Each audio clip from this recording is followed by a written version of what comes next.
We're excited to have Robert and Judith with us today. And both of them have an extraordinary history in being involved with social change and in doing work with relationships for many decades now. They've both agreed to join us to help us think about relationship in these times. They can place a lot of stress on us and the relationships that we're in, and to help us with resources, both for ourselves and our relationships, that can help us navigate these times. Judith, Robert, thank you for joining us. We've got to switch computers because one screen is frozen here. So hold on. Okay, so I'll just say something more as we work out this little shift. As we go along in today's session, there'll be moments that are experiential, and Judith and Robert will be asking you to really be with the experience. And then in between those moments, we'd love to invite you to continue to share questions, thoughts that you have as we go along. And I just want to say, Robert, Judith, thank you for pulling off like a near seamless transition between two different computers. And with that, I'll just pass it over to your wonderful hands. Great. Thanks, Aaron. We have learned, we have a love-hate relationship with Zoom at this point. We spend a lot more time on it than we used to, and Most of you do. It's wonderful with those occasional desires to destroy it. Okay, so we want to use this time to look at the impact of these times that we're in, the COVID times, on relationship. We want to offer you some principles and best practices for how to be in relationship. By relation, by the way, yes, we specialize in, we've been married for 50 years, and obviously it's have a lot of interest in couple relationships, but the principles and practices we're offering today, they actually work for all relationships. Parent and child relationships, close friend relationships, boss relationships. So we'll often use examples from the couple world, but I think you'll see that the practices and principles all apply equally. Can I just take a moment, since we can't see everybody, but for those we can see, can we just see how many of you are actually engaged in a primary couple marriage partnership? Can I just see raise hands of those? We have a sense. Yeah, looks like somewhere a third to half. Yeah, great, thank you. Yes, and if you and your partner answer that question differently, you need to come to a special workshop. Okay. Yes, we'd like you to pick a relationship to work on today that you can practice with the various practices. If you are in a couple relationship, we suggest, work with the couple relationship. If you're not currently in a primary relationship, then what's another relationship that has been impacted, perhaps in some stress, particularly during this particular time, that would be useful to practice throughout the day with, throughout the seminar with. So our suggestion is pick one relationship to work with. If you're in a couple, pick that. If not, choose which relationship you'd like to work on today. And that will get more benefit, I think, out of the meditation, some of the principles. What we found is that if we don't pop around from one relationship to another, that the development of the practices will give you a more full experience and understanding of how these may be applied to any relationship. So that's why we're encouraging pick one. And particularly, as Robert said, a couple relationship, if you are in one, if you're living with someone where there's some challenges and you'd like to improve the quality of it, or if not, anyone really in your life who's important to you, where you feel like, boy, if I could dial this up, if I could shift this and how I feel and am in relationship with this particular person, if I could do that, I would like it. Okay. So why don't we just take a moment to have folks do that? So let's just take a moment. Doesn't need to be long. Just check and see who shows up in your mind. And for anyone who has challenges with commitment, this commitment is only for 1 hour. So you're good. Okay. Go ahead. You want to come back in, please? Okay.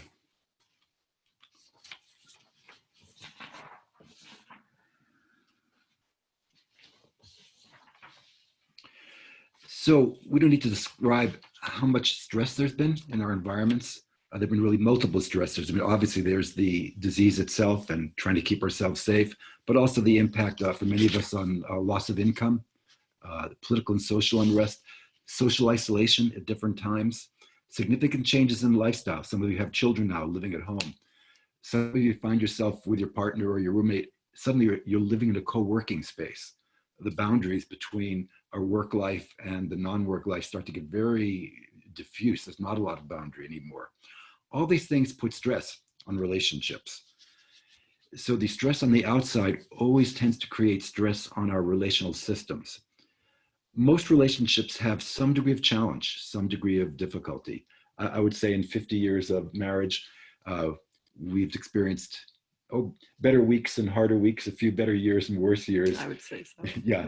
And those have actually been very fruitful in terms of our development, but the relationships have them, particularly close relationships, always have some of these challenges, some areas where stuff gets generated, where challenges arise for us.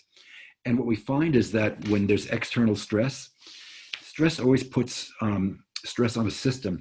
A relationship is a system. And any place where there are weaknesses in the system, fractures, complications in the system, when you add the stress from the inside, it like turns the heat up. It turns the dial up on those internal stresses in the system.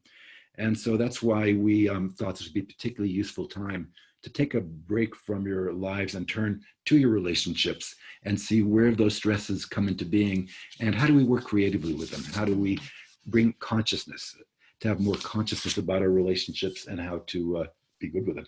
Yeah, and we're also going to be sharing in a little while some of our best tips and practices, and we'll be doing some actual experiential work. So hopefully that will be helpful in getting some specifics and some movement in yourself as well. So we're going to, in a minute, I'm going to be leading you in a guided meditation, which I gather from all your work in other contexts is a familiar mode for most of you. So the premise here is that healthy relationships with others starts with a healthy relationship with ourselves. That's fundamental. And if we think about the world as it's a mandala of different relationships. So we're going to start our program with really looking at our relationship with ourselves. Most of us tend to be pretty tough on ourselves. At least to one degree or another. We're constantly looking, where's the self-improvement we've worked with, and here you guys, most of you are signed up for well-being and how do I grow and how do I become more conscious? And sometimes that can translate both as that wonderful aspiration, but also as a way of being tough and self-critical. I'm never doing enough. We all have triggers. We all have a history of our childhood, of our emotional and mental and energetic, what we would call psychologically our conditioning. It's kind of like how our mental neural patterning gets set emotionally. We form relationships and attachments more or less well in childhood. We carry more or less degree of trauma. So all of us, we human beings are this amazing, wonderful kind of mixed bag of all this great stuff. And then complications, life would be easy. A friend said, if it weren't for human beings, it's like if we didn't have our humanness. And yet, certainly in my experience, and I think our shared experience, this notion that we're here to grow. We're here to learn. And it's like any good story, the content, the stuff of our learning comes from within us. And we often have a tendency to turn away from the difficult parts, the parts that are hard, the parts that we don't want to remember, the parts that we don't like about ourselves. And where we're going to start in just a minute, when I have you close your eyes, is cultivating that quality of compassion, of awareness of the challenges, what I like to call our holy human imperfections, perfectly imperfect. And it's like those imperfections, those places where we're challenged, they're actually the doorway into real growth and transformation. because the places that work, that we like, that everybody else likes, that are successful, you know, they're kind of working. But it's those places where it's snarly, where it hurts, it's scary. Our behaviors are not as skillful as they might be, our view towards ourselves. So that's where we're going to go, is first with a practice of settling and bringing compassion to ourselves. So friends, if you could just sit comfortably, feet on the floor, or if you happen to be sitting on the ground, that's great. And gently close your eyes.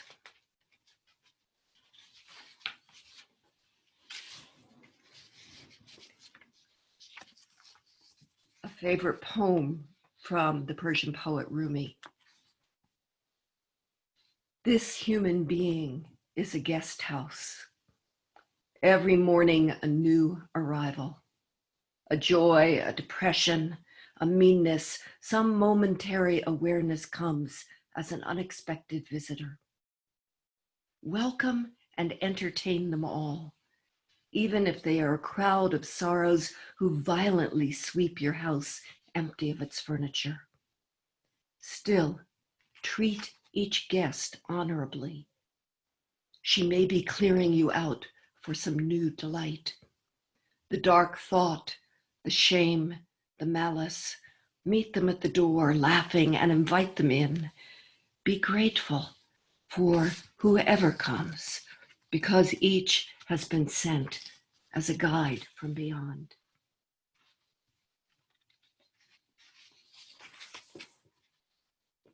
And we take a moment before we do drop into the meditation to dedicate our practice, to dedicate our commitment to our own holding and healing, to the holding and healing of the greater whole. Understanding that our work on ourselves translates into how we show up with other people and with the many challenging conditions of our lives. And bringing your awareness to your breath without needing in any way to fix it, change it, deepen it.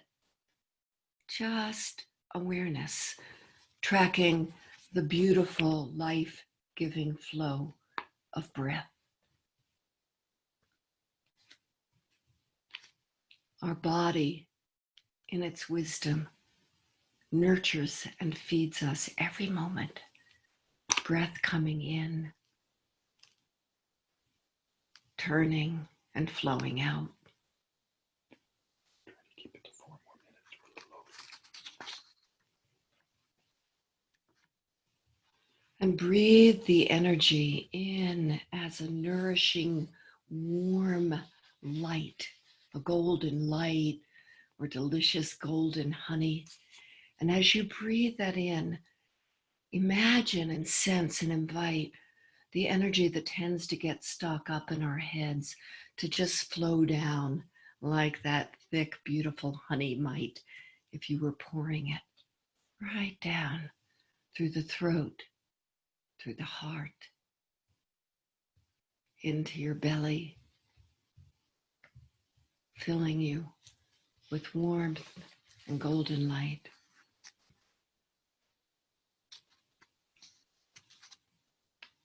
Letting your throat soften and just, you might even, I like to do this, but if you want to, just a gentle touch on your throat and just a syllable of sound of releasing any holding. And then your hand, a loving hand right to your heart where you may be carrying hurt, grief, fear. And let that hand and let your intention tell your heart, I'm here. Here I am. You're okay. And if there's a sound that would naturally want to just be expressed, and as we just let go, release some of that contraction and holding. And then if you wish, bring your hand down to your belly, to the solar plexus, to the lower belly, wherever you feel any sense of holding or tightness or protection. And let the breath fill like you could actually feel your hand moving out with the inhale. And just gently releasing as you exhale. No effort, just that natural, beautiful filling of life and release. Each moment of receiving, the next moment of surrender, letting go.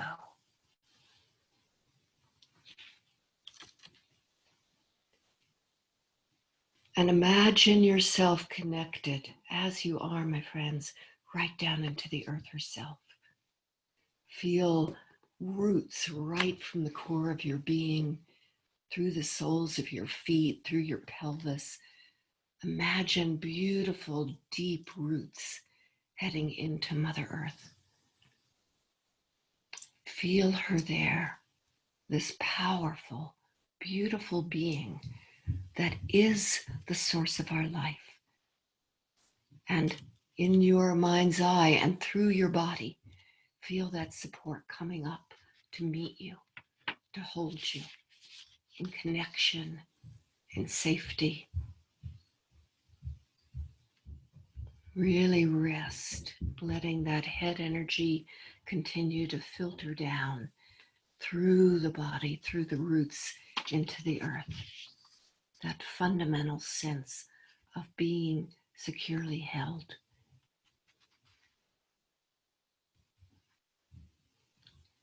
And now into this energy field, which is available to you in just a moment, at any moment. Just this turning, just this invitation. Invite or call into your awareness the particular person that you have chosen to work with today. Sense them right here. Imagine them sitting right in front of you. And from this relaxed and more easeful seat, connected to breath and awareness, secure and present, allow yourself to sense being the guest house and being a place of curiosity and welcome. And notice now all the mental, energetic thought forms, emotional reactions, physical reactions that arise in you when you sense this person. Some of these may be very positive. Others of these may be quite challenged, and every place in between. And notice what it's like to not have control, to not be able to control them, certainly, or yourself, that you get triggered, you get tight, you might get snippy or withdrawn in whatever particular way you try to take care of yourself. And with breath, remembering, re-inviting security, feeling safe, feeling held. Become the nurturing arms that hold you and your challenges with love and compassion. Imagine holding yourself in all your beautiful, loving, and complicated humanity in the same way a loving parent would hold a child.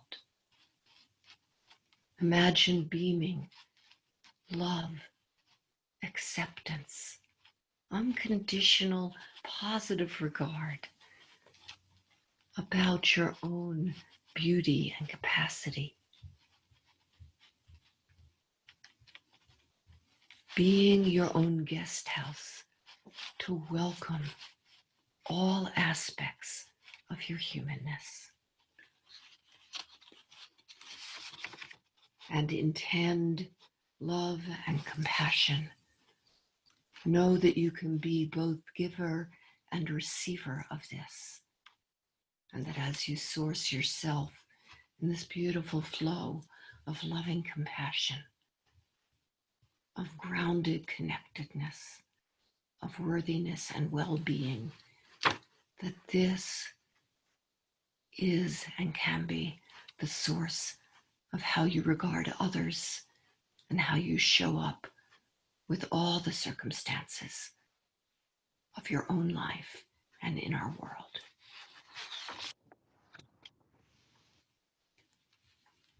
And when you're ready, please open your eyes.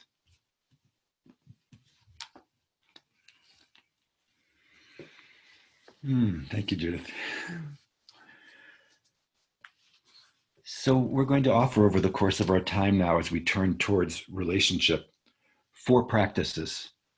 Again, we invite you to practice with the person in the relationship you've chosen to work with, but these can be used really with any relationship. Maybe the first one is an obvious practice. It's to actually invest in the relationship. You know, sometimes we can start to think of a relationship as being a thing, like a possession, like I have a relationship. Actually, what we have is relating. We have the actual experience of being connected to a human being. That's the thing that we're cherishing. And it turns out that relationship is like a garden. It needs to be watered. It needs to be nurtured.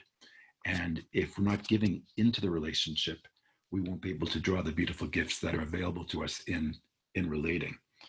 And so when we're tired or stressed, it's easy to start giving the relationship a short thrift. It's, you know, when you have a work deadline, it becomes kind of obvious. I have to complete this by Monday, but it feels like, well, the relationship's just here. It'll be here for us.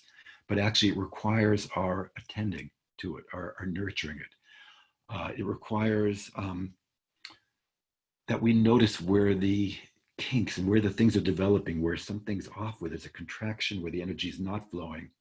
And those require attending. They require our best attention to give to it. And so particularly in this time of COVID, when more stress is coming in, the relationship actually needs more tending, more of our conscious attending to help it to flower, to help it to nourish. And so, I'll pop it. You're done. Well, I do want to say something then. You know, often, especially when you've got busy people and all the added stressors we are all aware of, we start to think of it like, oh, it's a big project to connect. And really what we want to propose to you is it doesn't, if we keep the fabric healthy, it doesn't actually take a big deal, which then we want to avoid because we don't have the energy, we don't have the time. It's just those moments of, like, for us, it would be, oh, good morning, I love you. Have a good day. I'll see you at dinner. You know, it might just be that, or a text to someone you care about, thinking of you, hope you're doing okay, let's check in tomorrow. Whatever. It doesn't have to be the big deal that then becomes overwhelming. People often ask us, you know, what's your secret? I'm not sure we have a secret, but we have been together 50 years and our relationship is still living and thriving and growing. And this fundamental practice of actually prioritizing it among the many other priorities in life and continually tending, you know, has been a lot of what has worked for us. So we're going to offer you a little reflection. I wouldn't say it's a meditation. It's more like an inquiry or a reflection. Probably useful to close your eyes. And this one will be completely thinking about this person that you're in relationship with. And maybe going to ask you a question which may be obvious, but how much do you value this relationship?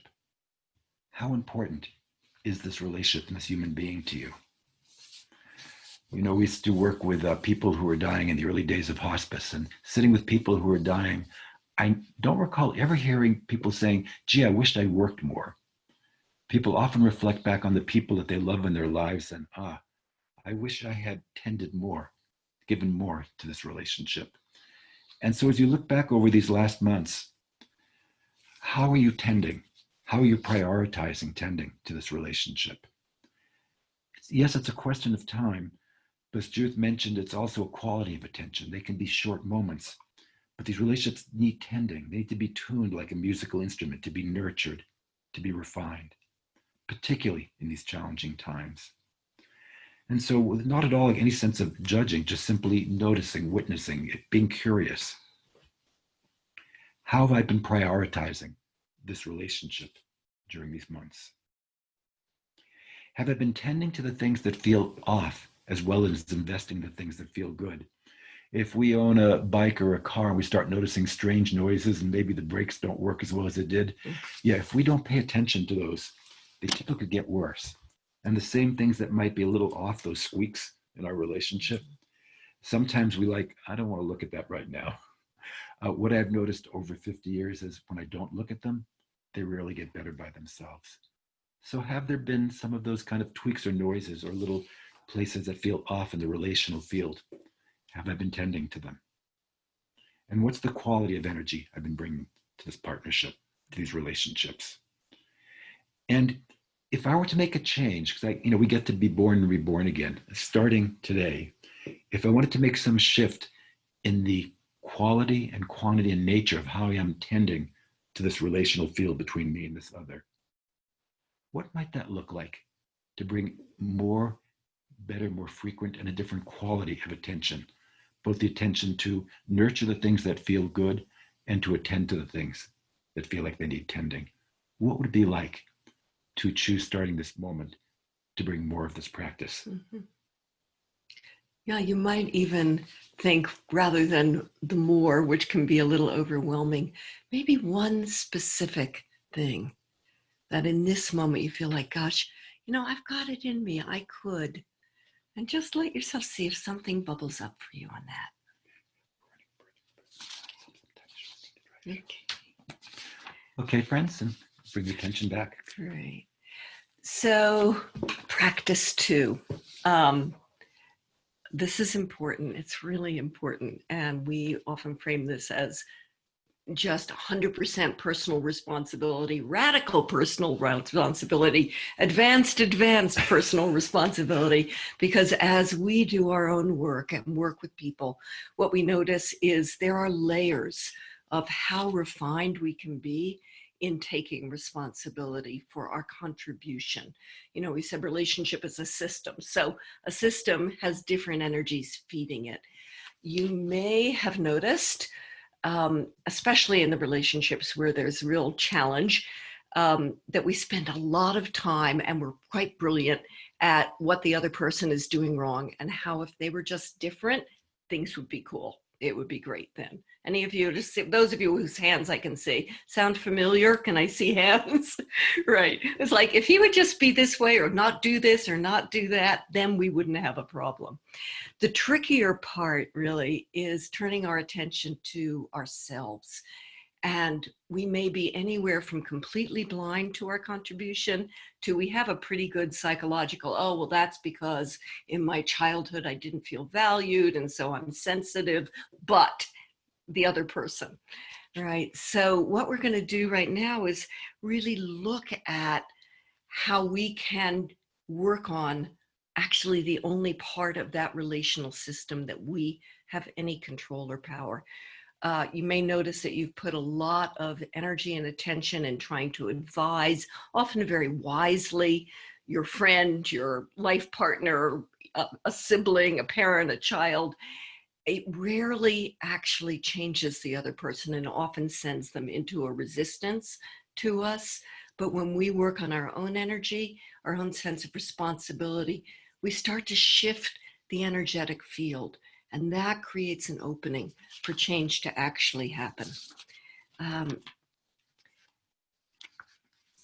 Yeah, so that's that notion. One person, one different behavior, one different belief or attitude can actually start to shift a relational system. So I have one personal example of story that I've had. So we're going to look at our stories. So one example that I have from our life is the story of Robert is so absorbed in his work and in his head in general that he doesn't notice anything else that needs tending around our home. And then I've got my whole, oh, look, see an example of that, an example of that. And then over years, I can build a real case around that. Okay. Yeah. Okay, I can do that. So the turnaround to that would be along these lines. And again, both stories, but one is a story that creates damage, makes me unhappy, makes him wrong. A turnaround would be, Robert's contributing so much, most often several more hours a day of scheduled professional work than I have. I'm happy to pick up some of the slack. I appreciate what he's doing. And if I've got a little more spaciousness in my day, it's really okay. Or if I'm just someone who notices the visual field more, it's okay. In taking responsibility, we'll talk about behavior. There are different things we can do that are different behaviors, but really partly it's what's in our mind. I like to think I'm in a relationship with a human being.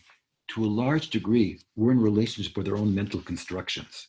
I'm in a relationship with my picture of this person, and I'm the storyteller. I'm the one who created the story. I direct the play, and I forget that. So, Judith has she's very spontaneous, which is great, except the story I build is like, I can't make plans with this woman. It's like whatever plan we make, when the moment comes, it's going to be what she feels like. And it drives me crazy.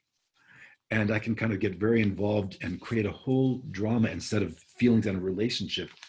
It's not the truth of who she is. It's my story about it. And then I derive meaning about it too. It's like, well, she doesn't care about me and my plans because otherwise she wouldn't change them. So that's not who she is. That's my mental construction of my wife called Judith. I have choice about that. And a much more ennobling story, it's actually part of what drew me to her in the first place. I was a college student. I was very disciplined. Here was this incredibly spontaneous being that I adored because of her spontaneity. And in fact, it's the beauty of who she is. The fact is that she's very connected to life in this moment and how she feels, not these fixed plans in her head. And actually, this is a wonderful quality. And so that's as I change the mental construction, we can also look at changing our behavior, because I can't always control how I feel, but we have a lot of choice about how we behave and what comes out of our mouth. And so at that second construction where I'm appreciating Judith's spontaneity, I can make different behavioral choices. Like when I thought I was doing this, and she says with this incredibly delightful joy, would you like to? But it wasn't my plan. I could actually choose to say, sure, sweetheart. I'll probably be happier in the end. I also get a lot of shit done, by the way. You do. And I actually don't always fall over everything on the floor without looking. So You don't. Sometimes I notice when I'm not lost in my head. Great. So what we're wanting to do in our few moments here is see if we can actually help steer you into creating an actual awareness and shift. So we're going to do a quick experiment. Recall the relationship you're working with that you've chosen. And right now, choose one aspect, one kind of repetitive pattern that is a trigger for you, that's less than satisfying. One challenge that you're having in the moment. And most often those are challenges that are repetitive, but maybe not. Okay, so take a moment. Relationship, one particular arena of challenge. Okay, and really identify that so you know what you're looking at. Okay, so now I'm going to ask you a question, and I want you to see what you might do with that. And Robert and I think we'll do a little demo first.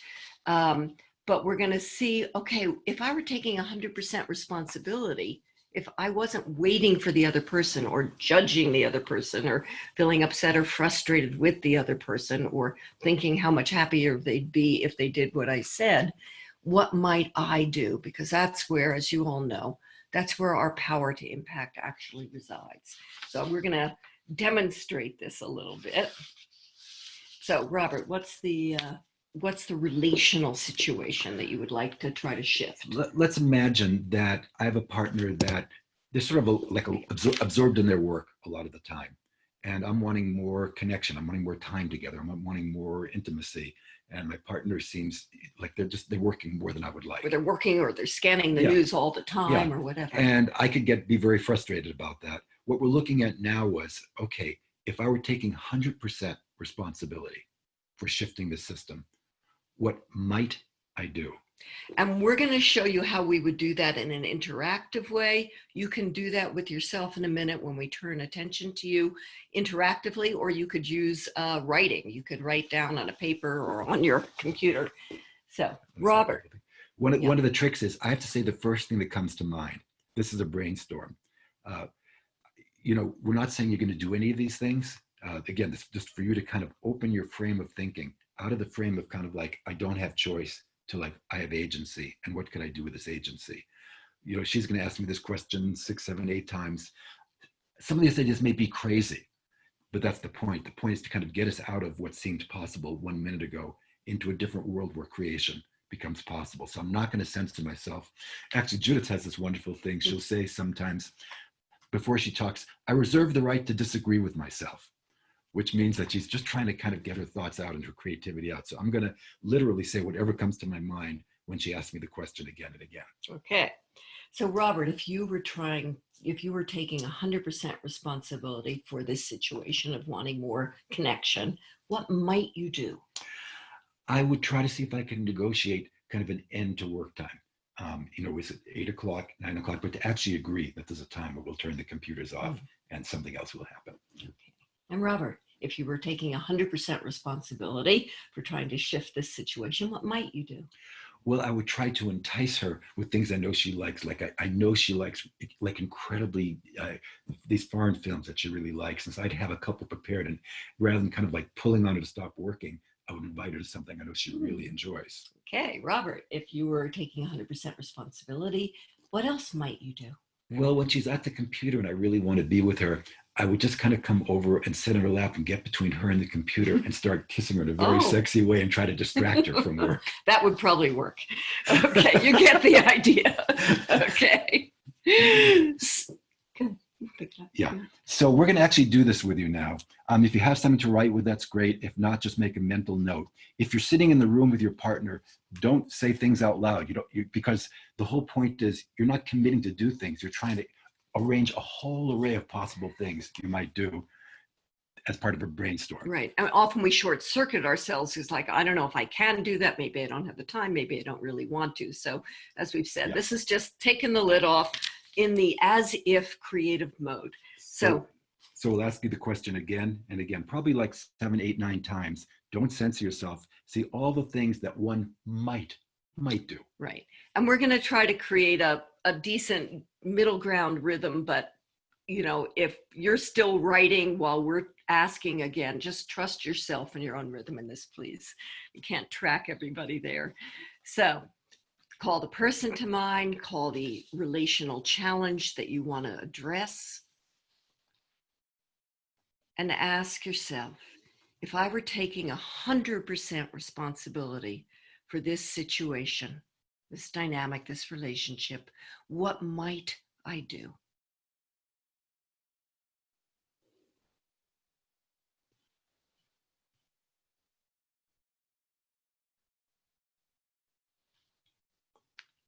And I'm going to ask it again, and maybe once more, but what I think you get the sense of it. So I'm just going to do it 1 or 2 more times. But now you just keep on. You write your answer, you think of your answer, you ask yourself again. Okay, if I were taking 100% responsibility for shifting this dynamic or doing my best, what might I do? And I think we'll just give you another minute or so here to generate ideas.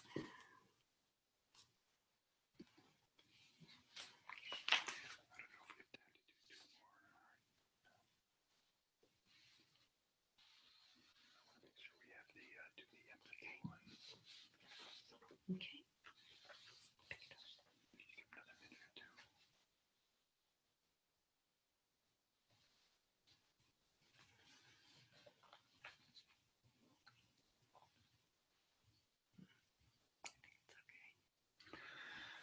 Okay, so hopefully that gives you the idea. This turnaround, this switch from feeling at the effect of a relationship to that I have agency is transformational, truly. It has truly been one of the most important things we've learned and teach in relationship is being able to make that shift.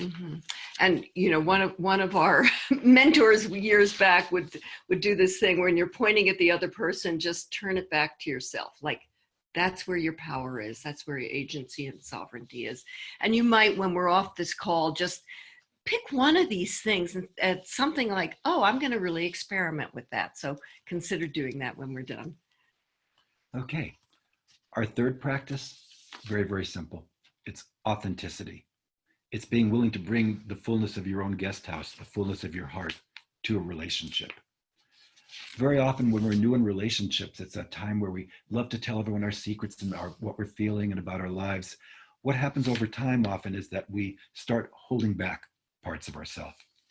It doesn't feel comfortable. It doesn't feel safe to share certain parts of ourselves, maybe feelings we're having, uncomfortable feelings. Sometimes it's hard to even to hold back the love that we have. And so the thing is, if a relationship is a living field of energy, that it's not a possession, when we choose to hold back parts of ourselves, we're literally taking our energy out of relationship. We're pulling it out of the relational field. We're only in relationship to the extent that we're willing to bring ourselves into relationship. And so this practice of truth telling from the heart, of heart sharing in a relationship, is one of the fundamental things that brings life into relationship. And so, yeah, so we're going to give, just again in meditation, a little sense to kind of see, as we look at this relationship, what have I been holding back? Where have I not been bringing the fullness of my guest house, the fullness of my love, the fullness of my sadness, the fullness of my fears, not just about the relationship, but about life. Because the more that we're willing to take that risk to open our hearts and bring it into the relational field, the more the field is filled with life and the more connection we actually have with another human being. So it's be a very brief meditation. And by the way, what we're going to have you do right now, we're not suggesting you then go blurt all this out to the person. This is so you can know yourself. And then there are skills and arts of really evaluating what is useful, what really serves to say. Okay, close your eyes, please.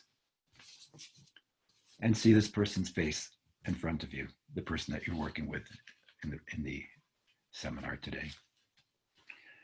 See their face.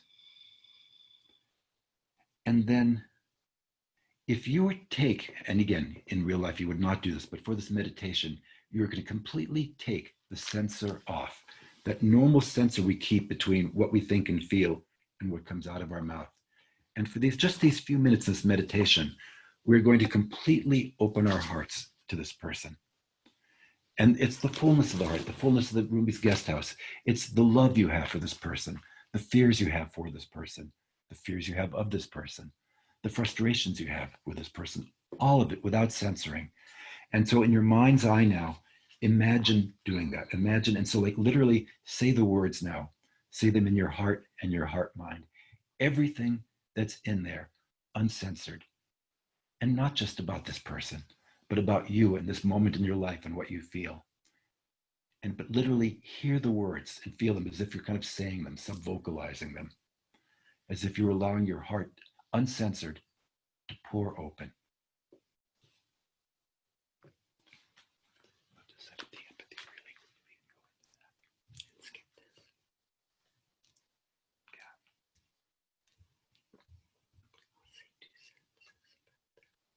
And keep doing that. Literally hear, say the words internally without censoring the whole guest house of your heart with this person, about you.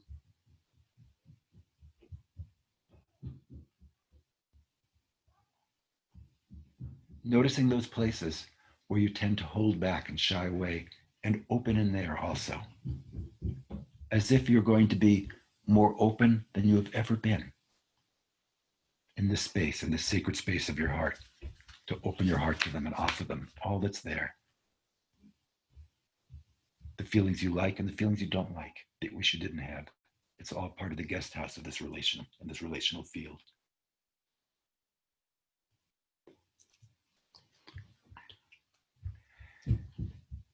And so now as we bring the meditation to a close, imagine what it'd be like to bring more of this into the relation, to actually sit down with your partner or the person you're living with or your child or whoever it is that you're working with today, and to open your heart more fully, to take more risk, to bring the rawness, the vulnerability of your heart with less censoring. What would that be like? and open your eyes. Just time to do it. Great. We're going to do in a moment one more guided meditation that will help us get into cultivating empathy for the person you're working with. But just before we do that, here's the fourth practice, which we're not going to spend a lot of time with. Know and accept who you're with. You know, we're all who we are. You know, if we watch our friends and parents and ourselves over time, yeah, we grow, we change, we develop, but the essence of our being, the essence of our personality structure, our habits, especially as we get older, are sort of the way they are. And the more acceptance and ease and spaciousness we can cultivate, both for ourselves, but also for those we're in life with, so that we're not having to micromanage and judge everything. It's like, oh, that's just Robert. That's just my friend Ginny. That's my mom. Oh, that's kind of how my daughter's like. The more we can cultivate that, the more ease and acceptance there is in our hearts and in the field of relationship. And part of the way we can do that is to have greater empathy for this human being that we share this part of our life with. And so close your eyes one last time. And see the face one last time of this person that you're in relationship with. In a moment, I'm going to count to 3. I'm going to ask you to do a really unusual thing. I'm going to ask you literally to step inside the body and become this other person. Don't think about it. Just want to give you the instruction. Just do it. Here we go. 1, 2, 3. Step inside their body. And now as you breathe what it's like to be inside their body. Notice you're in a very different body. This body may be a different gender or not, maybe a different age. Body may be a different size, but you were distinctly in a very different body. And so in your mind's eye, in your imagination, imagine you're this person and you're getting up and walking, and feel what it's like to walk as this person walks. Even imagine what's it like to walk down a city street or out in a field and country road, like you're walking in this body into the world, and feel what it's like to stride through the world as this person walks, because they walk and feel a very different way as they walk in the world. And feel what it's like to walk as this person walks. And as this person, feel what gives them joy. What really gives this person joy in their life? But you're feeling it now as they feel it. So I'm asking you as this person, what gives you joy? What lights you up? What makes you feel like life is worth living? And how do you experience joy? And as this person, what makes you anxious? What are your fears? What keeps you up at night as this person? And how do you feel that? How do you experience and manage your fear as this person? Feel it from the inside, how they feel fear, what scares them.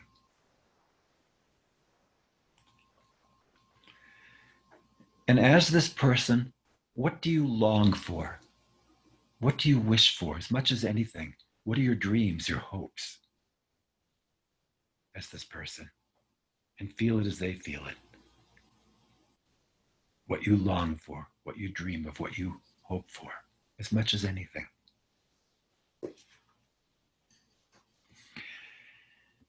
As this person, what are the burdens that you carry? The responsibilities that kind of weigh you down, that weigh on you?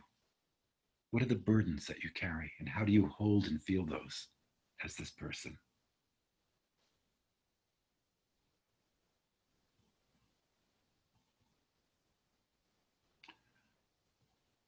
And as this person, what makes you mad? What makes you angry, frustrated? And how do you experience that as this person?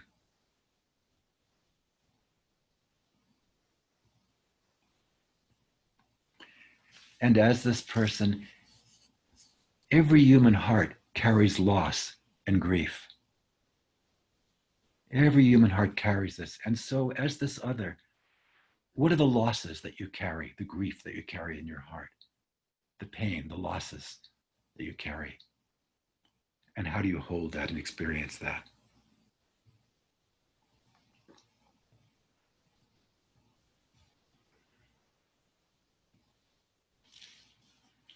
And now I want you to imagine that you are this person and you're in bed and you wake up in the morning. How do you greet the day? How do you greet the day as this person? And as you walk through a day in this person's life, and do that now, kind of imagine the activities that they do each day. You're living their activities and feeling their life as they feel it. And all of a sudden, as this person, you come face to face with an important person in your life. And all of a sudden, you are them looking at yourself. You are seeing yourself through their eyes in this moment and feeling inside of them how they feel when they see you and be with you. And so as this other, now you're this other, noticing yourself, notice how you feel loved by this person. Notice how they experience your love, as feel it from inside them, how your love touches them.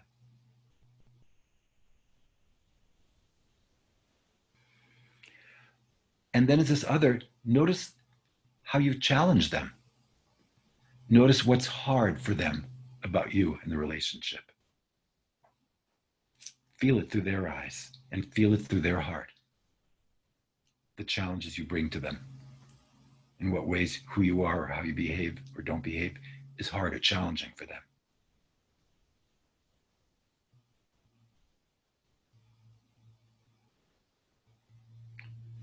And just for another moment, as this other, anything else that's important as you feel life as they feel it in this particular moment.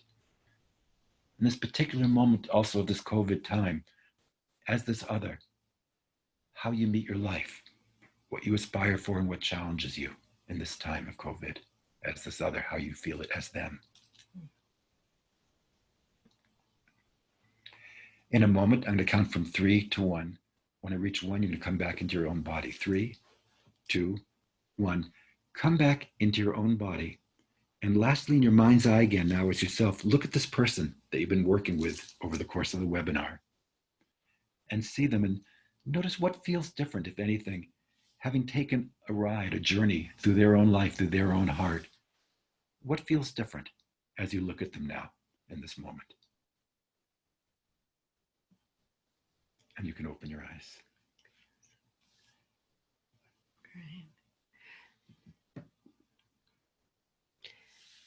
Great.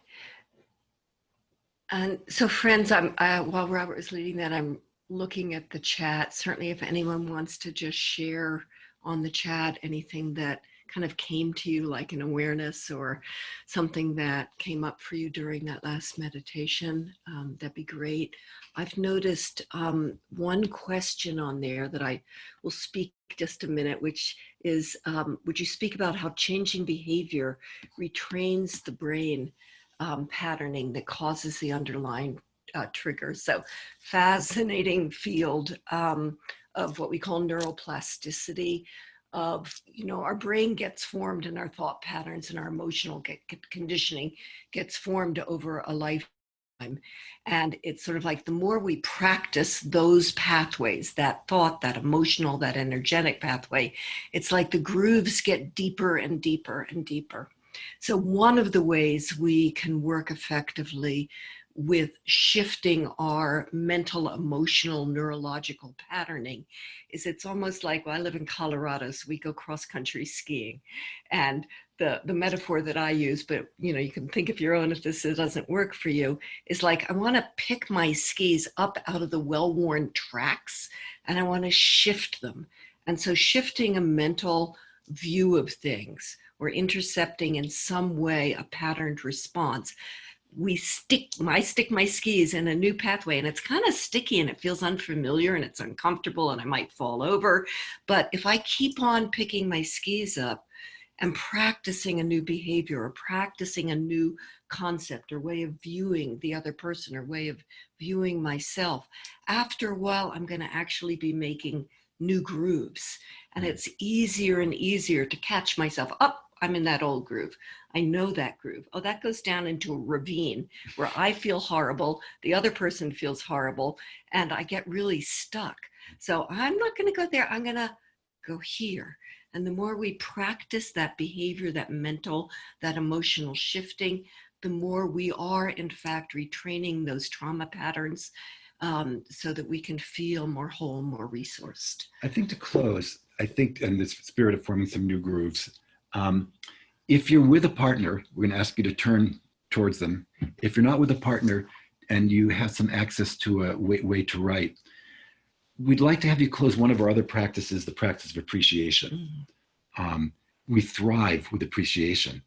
We tend to shrink with criticism. And so if you're with a partner in the room, we're going to ask you to kind of exchange phrases, to look at each other and exchange phrases back and forth like this. I appreciate your eye for beauty. I feel like everywhere in our lives, you are seeing beauty, helping me notice beauty and creating beauty. And then you would. I appreciate just your generous heart. Like you're so always available to give and give of yourself. And so for just 2 minutes, for those of you that are in a room with your partner, to share those appreciations. For those of you that are not with the person in the room or not with the partner, whoever it is in your mind you've been working with, either kind of jot this down or kind of make a mental note of all the things you appreciate and make sure to share it with them sometime in the very near future. So we're going to give you 2 minutes to either write them down, make mental notes, or if you're in the room together, please turn towards each other and exchange those appreciations.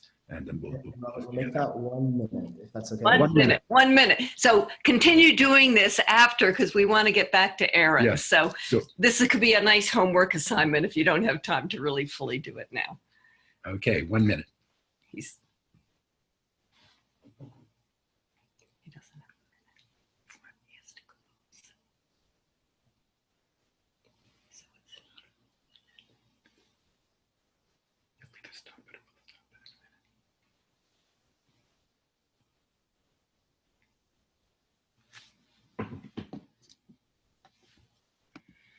okay, I think that's good.